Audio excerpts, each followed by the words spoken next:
കുടുംബാധിപത്യത്തിനെതിരെ പ്രധാനമന്ത്രി നരേന്ദ്രമോദി. കുടുംബാധിപത്യം യുവാക്കളുടെ അവസരം നഷ്ടപ്പെടുത്തുന്നുവെന്ന് യുവമോർച്ചയുടെ നമോ നവമതവാദ സമ്മേളനത്തിൽ മോദി പറഞ്ഞു.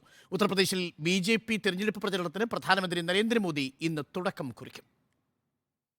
കന്നി വോട്ടർമാരടക്കം യുവ വോട്ടർമാരെ സ്വാധീനിക്കുക എന്ന ലക്ഷ്യത്തോടെ BJPയുടെ നമോ നവമതദാത സമ്മേളനത്തിന് തുടക്കം. യുവമോർച്ചയുടെ നേതൃത്വത്തിൽ സംഘടിപ്പിച്ച പരിപാടിയെ പ്രധാനമന്ത്രി നരേന്ദ്രമോദി ഓൺലൈനായി അഭിസംബോധന ചെയ്തു. എന്റെ ആദ്യ വോട്ട് മോദിക്ക് എന്ന മുദ്രാവാക്യവുമായി സംഘടിപ്പിച്ച പരിപാടിയിൽ 50 ലക്ഷം പുതിയ വോട്ടർമാർ പങ്കെടുത്തു. കുടുംബാധിപത്യത്തിനായി നിലകൊള്ളുന്ന രാഷ്ട്രീയ പാർട്ടികളെ പരാജയപ്പെടുത്തണമെന്ന് പ്രധാനമന്ത്രി ആഹ്വാനം ചെയ്തു. ഉത്തർപ്രദേശിലെ ബുലന്ദ്ഷഹറിൽ 5 ലക്ഷം പേർ പങ്കെടുക്കുന്ന മഹാറാലിയെ പ്രധാനമന്ത്രി ഇന്ന് അഭിസംബോധന ചെയ്യും. താരപ്രചാരകനായി പ്രധാനമന്ത്രി നരേന്ദ്രമോദി തന്നെ എത്തുന്നതോടെ ഉത്തർപ്രദേശിലെ തെരഞ്ഞെടുപ്പ് രംഗം ഇന്നു മുതൽ ചൂട് പിടിക്കും. 14 മണ്ഡലങ്ങൾ ഉള്ള പടിഞ്ഞാറ് UP പിടിക്കുകയാണ് ലക്ഷ്യം. BJPയുടെ ചലോ അയോധ്യ ക്യാമ്പയിന് തുടക്കമായി.